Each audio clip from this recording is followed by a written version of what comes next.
présenter sur les enjeux reliés aux événements climatiques de chaleur extrême. Donc, je mentionnais, c'est le troisième. Nous en avons déjà eu deux précédemment. Un présenté par le consortium Ouranos qui faisait un survol général de la question des changements climatiques. Et nous avons eu la semaine dernière M. Julien Saint-Laurent de la ville de Trois-Rivières qui nous a présenté le plan d'adaptation de sa municipalité. Et je vous rappelle, pour ceux qui n'auraient pas été à l'écoute, que ces webinaires sont disponibles sur notre compte YouTube. Ils peuvent être revisionnés à n'importe quel moment. Et ainsi que le webinaire d'aujourd'hui va également être enregistré. Alors, sans plus tarder, je vais vous présenter les trois panélistes. La première, Mme Marie Pinard et M. Luc Lefebvre de l'Agence de la santé et des services sociaux de la Ville de Montréal. Et le troisième panéliste, Mme Mélissa Laroux, Centre de sécurité civile de la Ville de Montréal. Donc, je vais laisser la parole aux panélistes. Donc, on peut débuter. Donc, est-ce que oui, allez-y. Vous voyez la présentation? Attends un instant, je vais te mettre comme présentateur. OK. Donc, on va faire le transfert. Parfait. Donc, vous voyez maintenant, j'imagine. Oui, on voit très bien. Donc, c'est parti. Donc, débutons. Bonjour, je m'appelle Luc Lefebvre. Comme il a été mentionné, on est heureux de venir vous présenter aujourd'hui la présentation qui porte sur les risques à la santé liés aux épisodes de chaleur accablante et sur les aspects des plans rattachés à cette menace, rattachée à la chaleur accablante et extrême. Et comme c'était mentionné, on va être trois présentateurs, ma collègue Marie Pinard et Félissa Laroux du Centre de sécurité civile de la Ville de Montréal. Donc, sans plus tarder, commençons. OK, j'essaie de faire avancer la présentation. Voilà, OK. Donc, allons-y pour quelques considérations générales. La température corporelle, parce qu'évidemment, quand on parle de chaleur accablante, notre principale préoccupation, c'est de prévenir les impacts sanitaires, essentiellement les personnes qui pourraient décéder d'être d'une exposition à une vague de chaleur prolongée. Donc, la température corporelle, le corps humain a des mécanismes qui lui permettent de s'adapter à la chaleur ambiante pour maintenir ses fonctions vitales. Donc, si vous ne le savez pas, je vous le mentionne, au repos, notre température corporelle est d'environ 37 degrés. Et lorsqu'on va faire des efforts physiques, cette température-là corporelle peut augmenter, varier entre 38 et 39 degrés, qui va être maintenue par les systèmes de thermorégulation qu'on a au niveau de notre organisme pour maintenir cette température à un niveau qui est adéquat. Et donc, le corps, en maintenant cet équilibre entre le gain de température et cette perte, permet d'assurer qu'il n'y a pas d'atteinte au niveau des systèmes vitaux de notre organisme.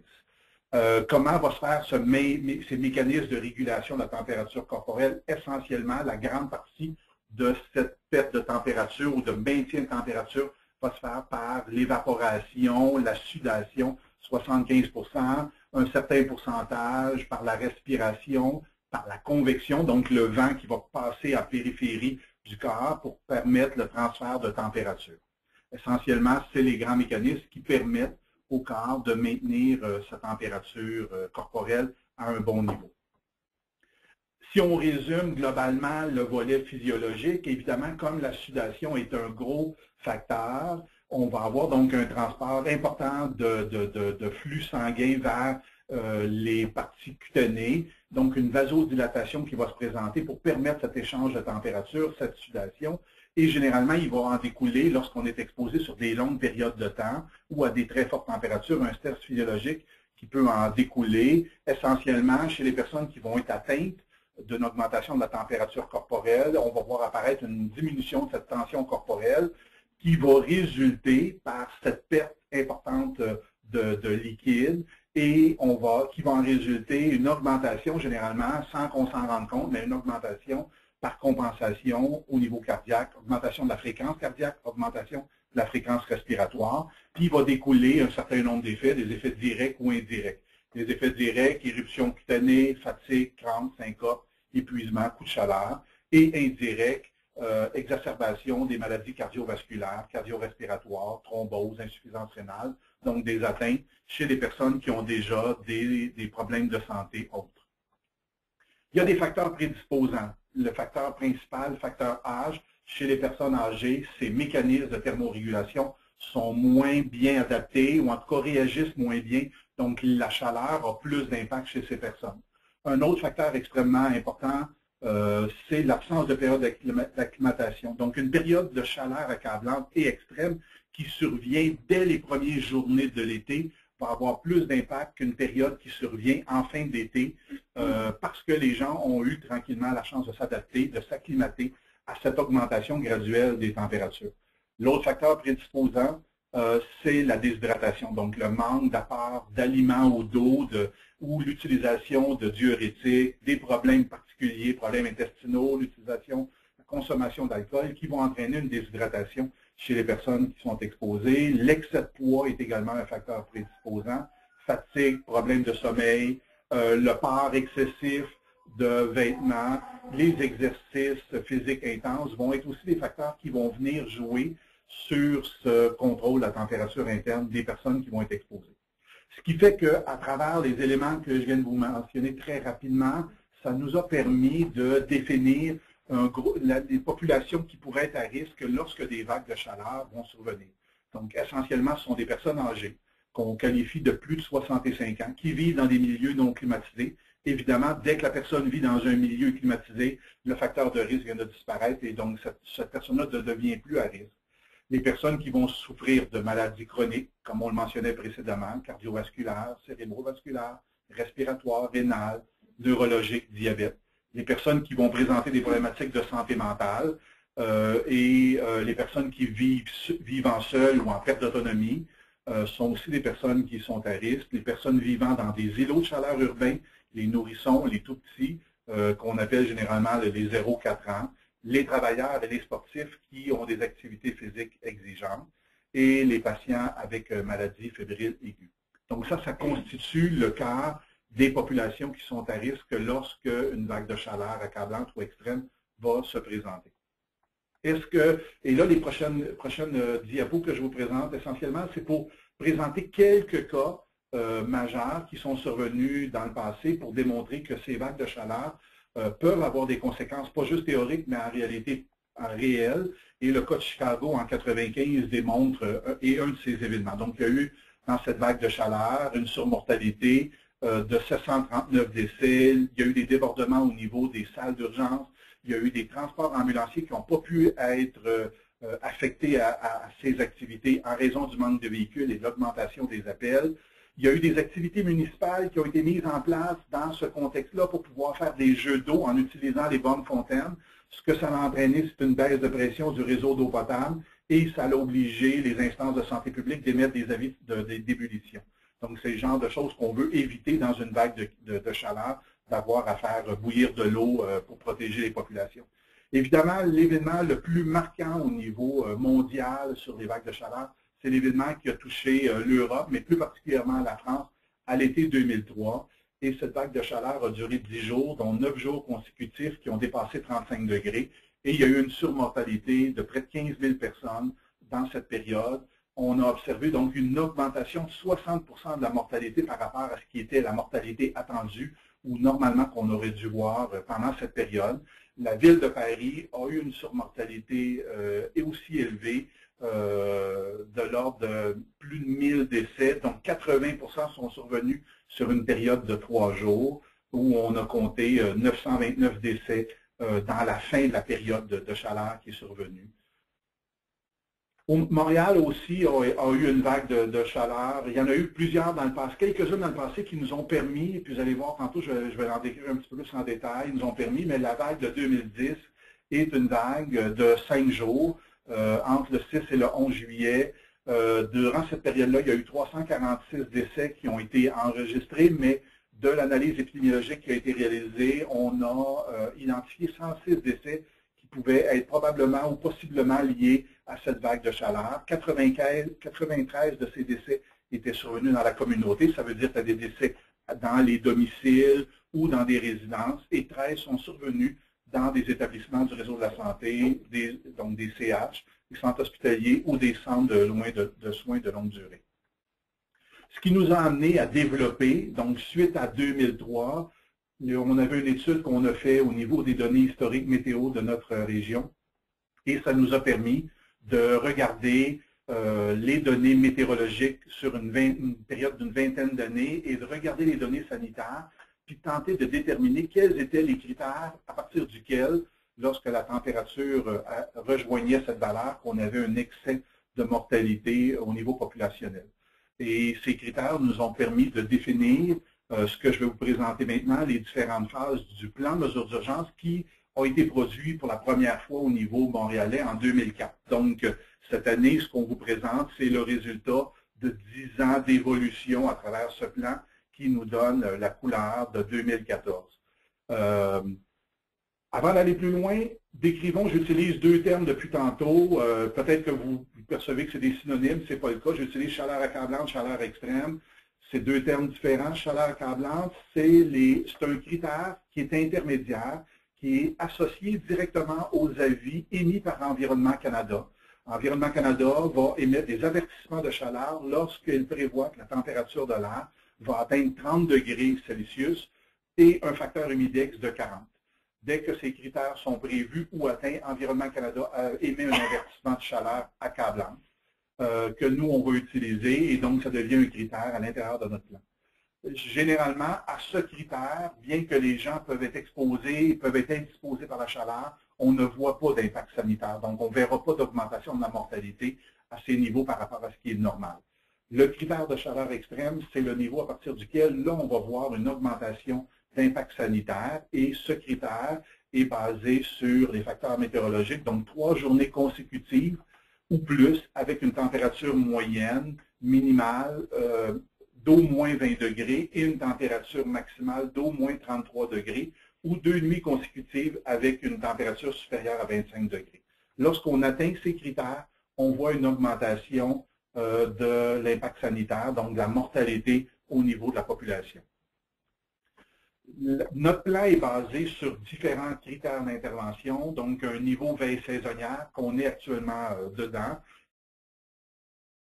Et le plan va être mis en place du 15 mai au 30 septembre, donc c'est la veille saisonnière. Vous allez voir plus tard avec ma collègue Marie Pinard qui va vous expliquer les différentes activités de communication qui sont reliées à ces aspects. On va avoir une veille active qui va s'enclencher lorsqu'Environnement Canada émet son avertissement de chaleur, donc atteinte de 30 degrés C et un facteur humidex de plus de 40.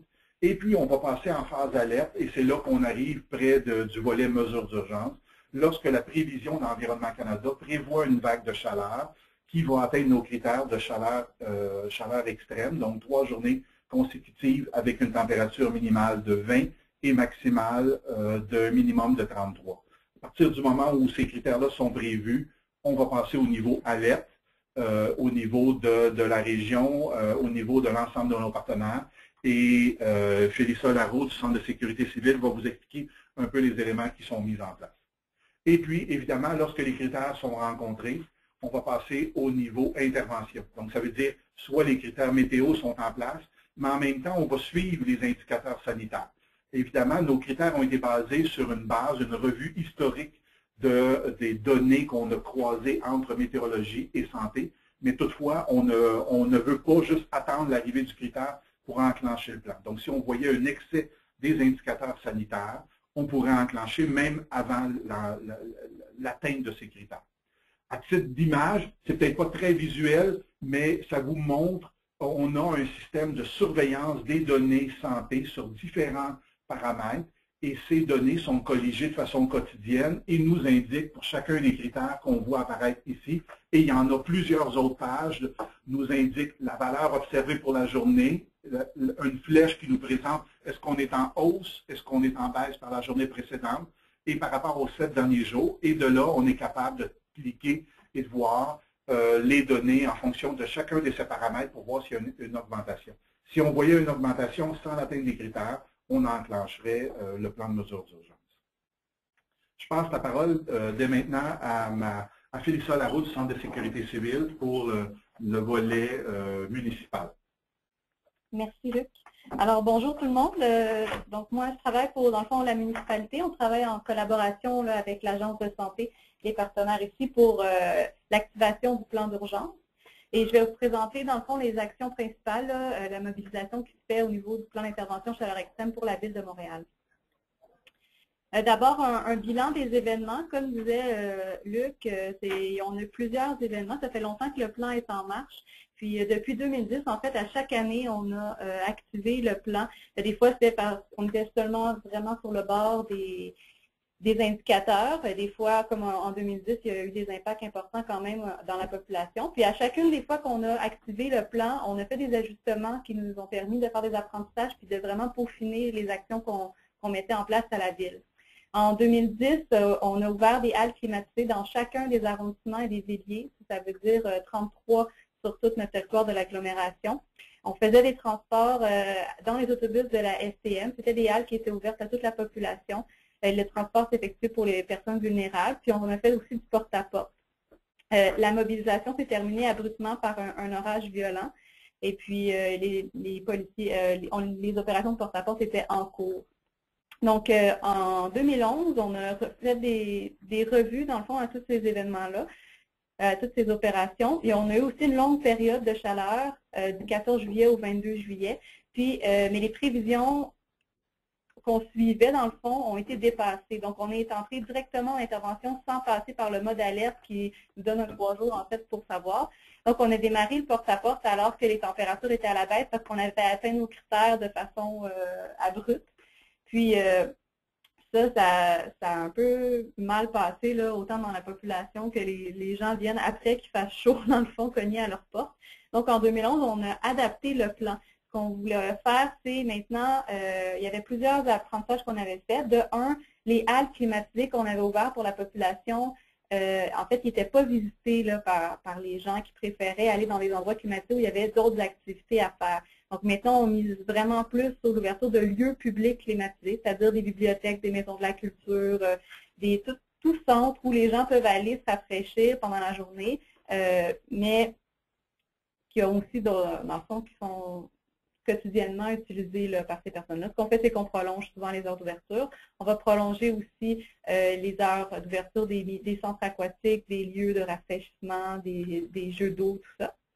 Puis, on va concentrer l'ouverture de halles climatisées seulement pour nos personnes vulnérables. Donc, souvent, c'est les gens qui sont suivis déjà par les C3S, les centres de services. Centres de services, santé et services sociaux. Merci. Et puis, on a remarqué aussi que le transport par autobus n'était vraiment pas efficace. Les autobus de 1, ils n'étaient pas climatisés. Puis, de circuler dans les petites rues à Montréal, les gens, ça faisait des longues tournées. Puis, il faisait en fait plus chaud dans les autobus que dans leurs appartements. Donc maintenant, on fait les transports par des taxis climatisés qui sont beaucoup plus ciblés et puis c'est vraiment plus efficace et ça diminue de beaucoup les coûts aussi. Donc les gens, en fait, souvent, c'est les gens qui sont suivis par les services de visite à domicile qui vont être appelés par les agents de la santé et qui vont demander un transport. Alors, on va aller les chercher et les amener dans les halles climatisées. Dans un premier temps, on les ouvre dans les C3S. Donc, ça ne demande pas d'infrastructures supplémentaires. Souvent, ils utilisent des salles qui sont déjà, il y a des soins qui sont déjà disponibles sur les lieux. Puis, si jamais on dépasse, bien là, on a un autre niveau là, pour avoir des installations en ville. Donc, en fait, le plan est plus progressif, mais je vais vous le présenter plus tard. Donc, en 2012, on a aussi mis en place justement ce plan-là plus progressif. Donc, on commence les actions dès le début de la vague de chaleur, mais on sort pas toute la cavalerie en même temps, en fait. On les met en place progressivement. Je vais vous les présenter. Donc, on a ouvert nos halles climatisées ce projet, ça fonctionne très bien aussi avec le transport effectué par les taxis en collaboration avec notre société de transport montréalaise. Et en 2013, on a ouvert aussi, on a activé le plan en 24 heures. Et encore une fois, les températures ont dépassé les prévisions, ce qui nous a amené à nous baser pas seulement sur les prévisions météorologiques, mais aussi à faire un suivi des critères sanitaires, comme vous avez présenté Luc tout à l'heure.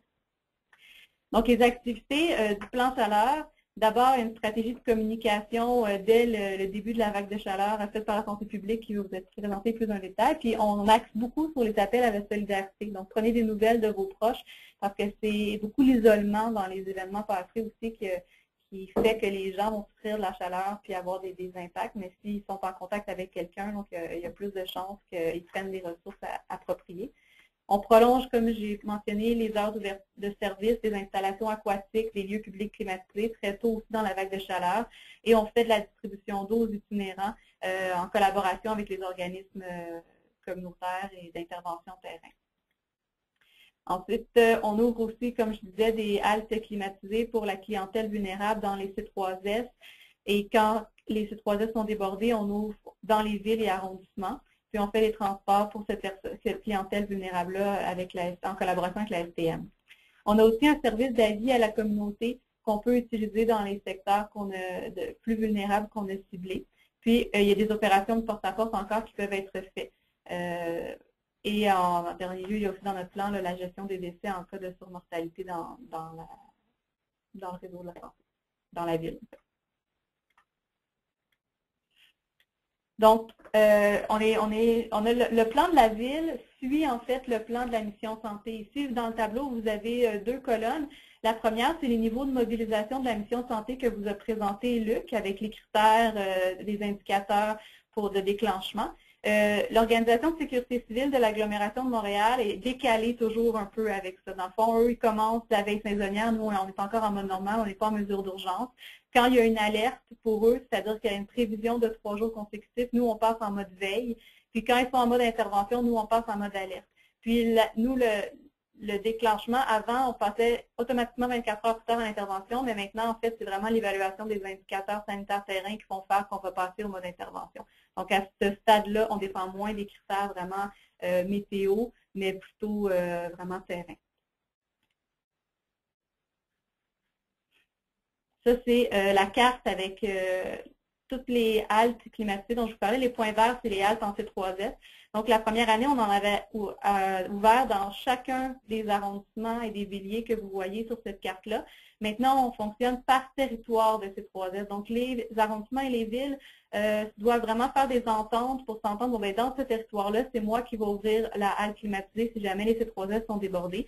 Ça fait aussi que les C3S peuvent organiser leurs ressources de façon plus facilement pour transférer parce que quand il y a un transfert vers une halte santé vers une halte ville, ben, il y a aussi les soins de santé qui suivent. Donc, c'est vraiment une collaboration là, entre le service de santé et la municipaux. Donc, aussi, ben, à chaque année, dans le fond, on met à jour le plan, la liste des haltes climatisées avec les arrondissements, la liste des lieux publics climatisés, des installations aquatiques aussi, et la liste des courriels de mesures d'urgence. On fait aussi la révision des activités avec les intervenants en mission santé et transport et les intervenants de première ligne pour le porte-à-porte, qui à Montréal sont les policiers maintenant et nos pompiers. Donc, à chaque année, on s'assure que tout est mis à jour et que tout le monde sait c'est quoi son rôle. Ça fait beaucoup d'activités printanières. Et on révise la cartographie aussi pour les itinéraires de porte-à-porte et les outils de communication.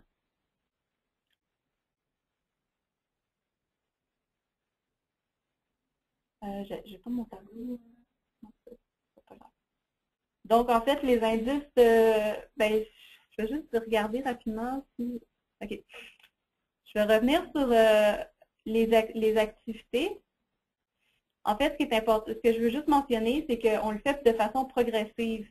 C'est pas, on n'attend pas que la chaleur... Ça va pas bien, surtout. OK, voilà. OK, on n'attend pas, dans le fond, d'être en mesure d'intervention avant de sortir toutes nos interventions. Comme je vous disais, ben, la communication, on fait ça dès le mode normal, dès qu'on est en veille active. Il y a des actions qu'on met dès le mode veille, comme la prolongation des lieux publics climatisés, puis des services aquatiques.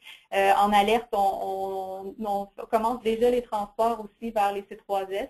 Puis en mode intervention, c'est là qu'on va faire le porte-à-porte, les appels à la population, l'ouverture des haltes en ville et la gestion des décès.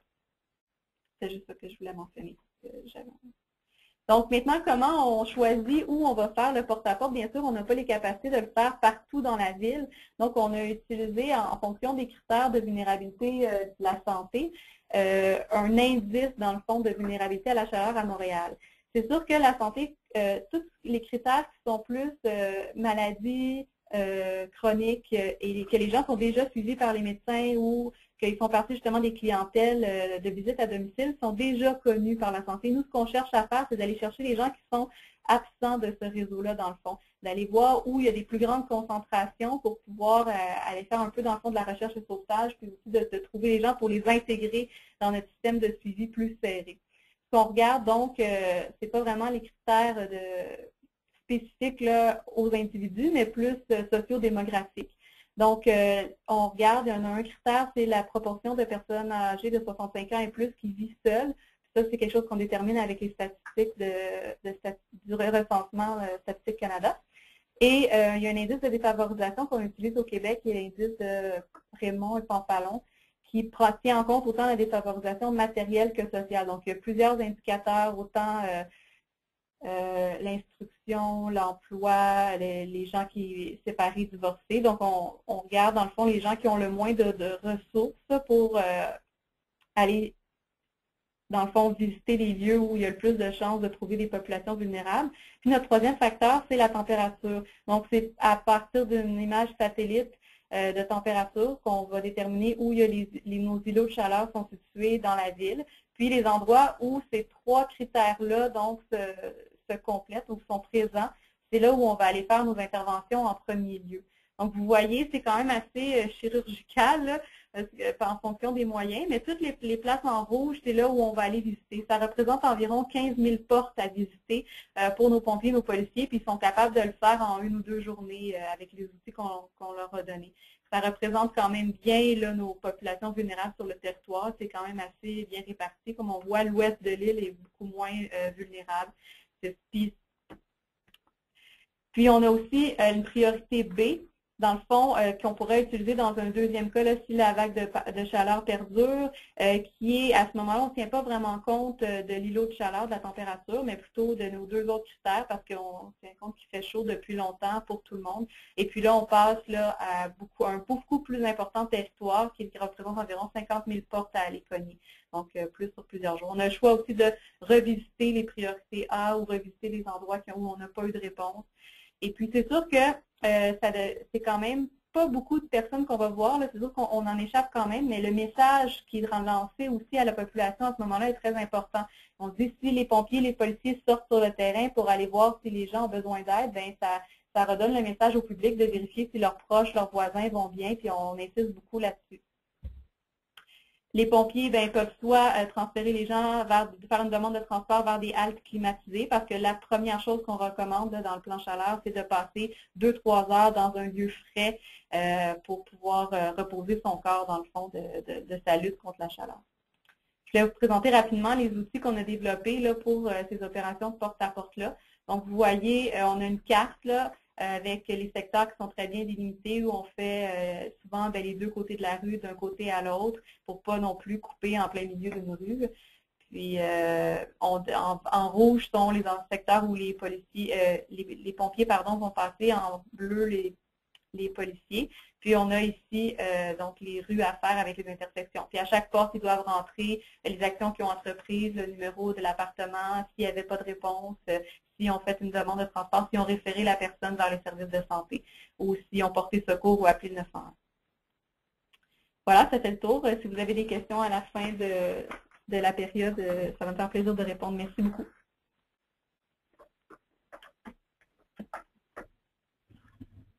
Oui, bonjour tout le monde. Moi, je vais aborder la question des communications. D'abord, je vais parler de nos objectifs. On a 2 volets. Le premier étant le volet prévention, où là, on veut favoriser l'adoption de comportements qui visent à réduire les effets de la chaleur sur la santé. Donc, il faut faire connaître ces comportements-là aux clientèles à risque, mais aussi à la population en général. Le deuxième volet, c'est la mobilisation, parce qu'on veut favoriser cette mobilisation-là dans notre réseau, mais aussi auprès des partenaires. Et lors de nos différents niveaux d'intervention, on veut également informer la population de ce que le réseau et les partenaires font. Donc, ce sont nos principaux objectifs de communication. Quand on est en veille saisonnière, là, tu en as parlé un petit peu, des clientèles vulnérables. Mais au niveau des communications, on va viser davantage les personnes qui sont le plus à risque de décéder. Alors, on parle des personnes âgées, des personnes avec maladies chroniques, les personnes avec des problèmes de santé mentale, donc on veut dire les gens qui ont des problèmes psychotiques, donc les schizophrènes, ou des dépendances à l'alcool ou aux drogues, et également les enfants 0-4 ans sont peut-être un peu moins à risque de décéder. Par contre, ils sont très vulnérables, surtout dans des situations de chaleur où les enfants peuvent être laissés dans les voitures. Ça fait déjà vu.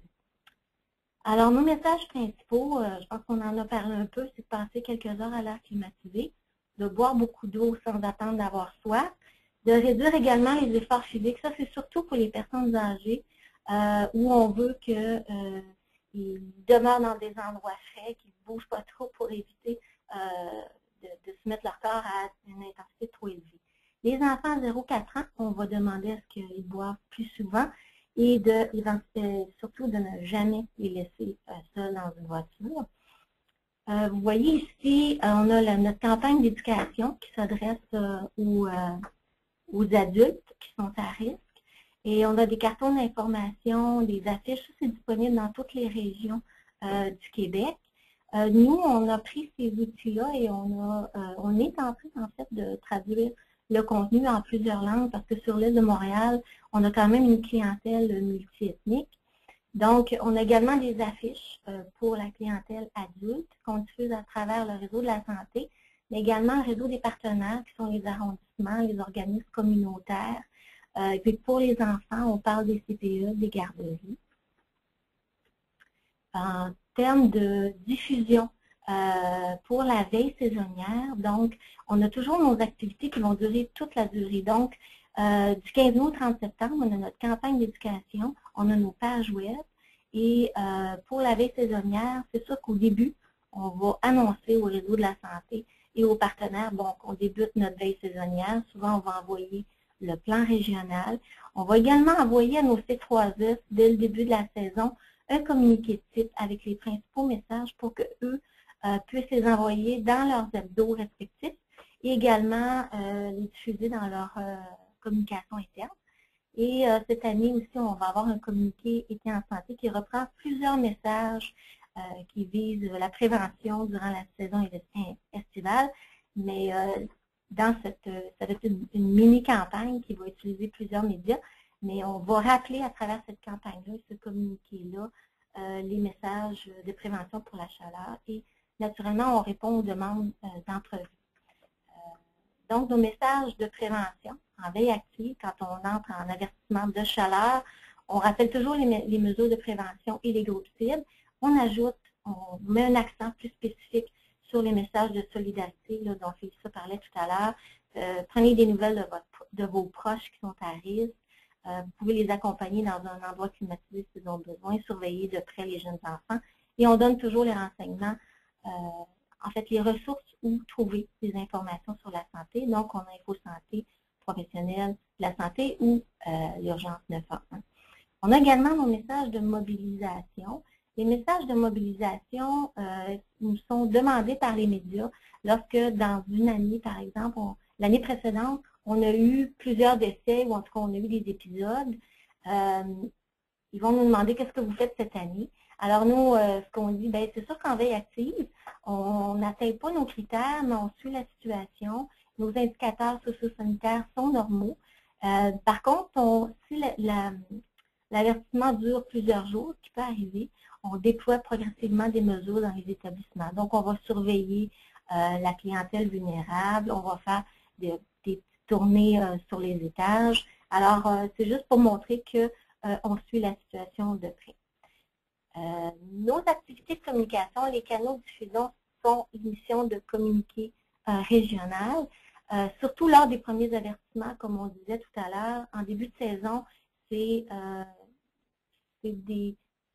plus à risque pour les clientèles, donc on va vraiment émettre des communiqués en début de saison. On va utiliser aussi les messages Twitter, Facebook, et Environnement Canada a inclus dans son avertissement de chaleur les messages de prévention ainsi que les groupes à risque. Donc, quand on arrive en alerte, on reprend tous nos messages de prévention, on diffuse également les lieux où les gens peuvent aller, on reprend nos messages de mobilisation, on n'est pas encore en chaleur extrême, mais le réseau se prépare, nos partenaires se préparent également. on peut déployer de façon progressive les mesures. Donc, on prépare, par exemple, les transferts vers les haltes climatisées. On suit encore de près, on peut téléphoner à nos clientèles vulnérables et on surveille toujours nos indicateurs socio-sanitaires, donc les décès, visites à l'urgence, les transports ambulanciers, les appels à InfoSanté. Donc, au niveau alerte, on va envoyer des avis à notre réseau et à nos partenaires pour qu'ils soient au courant qu'on est en train de préparer une intervention. Et on peut envoyer également un communiqué de presse régional et on utilise les différents moyens et canaux de communication qu'on a déjà mentionnés. Lorsqu'on tombe en intervention, ce qui est important de dire, c'est qu'il faut continuer à être proactif. On l'a été tout le long, mais il faut quand même intensifier nos efforts en communication et il faut faire preuve de transparence pour favoriser un sentiment de confiance parmi la population, avoir des porte-paroles qui sont crédibles, vulgariser nos messages, puis aussi adapter à la situation. On a vu des années, par exemple, où on émettait des messages qui visaient la clientèle en santé mentale et c'était pas tellement repris par les médias. Alors, à ce moment-là, on a fait un appel aux médias pour qu'ils diffusent nos messages de prévention qui visaient cette clientèle-là et ça a été bien repris. Donc, c'est certain qu'il faut demeurer en lien constant avec les médias de masse. À Montréal, c'est quelque chose qui se fait naturellement parce que les médias sont présents, mais c'est sûr que nous, on demeure en lien constant, on donne toutes les entrevues, ça fait des journées très occupées. Par contre, au bout de la ligne, les messages passent très bien dans les médias. Donc, dans nos messages, c'est un petit peu ce qu'on a dit auparavant. On donne l'information que nos critères sont atteints. On reprend toujours les messages de prévention, de solidarité. On diffuse le fait que notre mode d'intervention est activé, nos réseaux et les partenaires sont mobilisés, on déploie les mesures, donc on transporte les personnes vers les haltes climatisées, on fait des visites à domicile, il y a également des tournées qui sont effectuées sur les unités de soins, on surveille nos indicateurs socio-sanitaires et en termes d'activité, pour diffuser ces messages-là, souvent on va faire une conférence de presse pour annoncer qu'on est passé au mode intervention et tous les jours, on donne l'information aux médias, notre information qui provient d'une conférence téléphonique quotidienne avec les partenaires. Donc, toutes les activités qu'on a fait auparavant, on les refait, mais une intensité qui est beaucoup plus élevée. Et puis, du côté de la sécurité civile, ce qu'ils vont faire, c'est diffuser également une accroche-porte qui a les mêmes messages que nos outils de communication de la campagne d'éducation et de sensibilisation. En période de démobilisation, à ce moment-là, c'est le moment de faire un bilan de l'événement, où on donne le bilan en termes socio-sanitaires, les mesures qu'on a mises en place. On peut aussi également faire un compte-rendu des leçons qu'on a apprises pour les prochaines fois. Et on peut aussi annoncer s'il y a des services qui sont mis en place pour l'évaluation des besoins psychosociaux auprès des victimes et de leurs proches. C'est sûr que les messages sont faits en fonction de l'événement. Il n'y a pas toujours nécessairement des excès de décès importants. Donc, ces activités-là doivent tenir compte de l'importance de l'événement. Et c'est un petit peu ce que je disais. Donc, on ne fait pas toujours un point de presse. Par contre, un communiqué régional, c'est vraiment une bonne façon de faire un bilan. Et on continue de faire nos entrevues avec nos porte-paroles, on utilise nos médias sociaux. Et c'est sûr que l'été n'est pas toujours terminé, donc on rappelle nos mesures de prévention. Alors, voilà. Alors, je vais laisser la période de questions.